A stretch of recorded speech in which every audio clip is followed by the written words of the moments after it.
Magandang hapon mga kasyuyan. Ito ngayon ang ating nadatnan. Hindi natin sinasadya mga kasyuyan at talagang naamoy lang natin. Matalas yung pangamoy natin mga kasyuyan.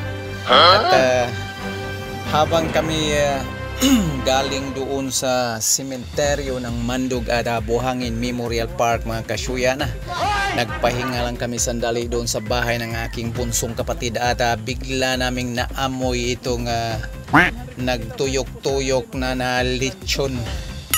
Napakalaking lechon at ito ngayon ang handa ng aking kapatid para sa tawag nating pangadji sa mga kalag. Bahala ka sa yan buhay lang muna mo. ang aking maiulat sa isang napakasarap na hapon at sa araw na ito.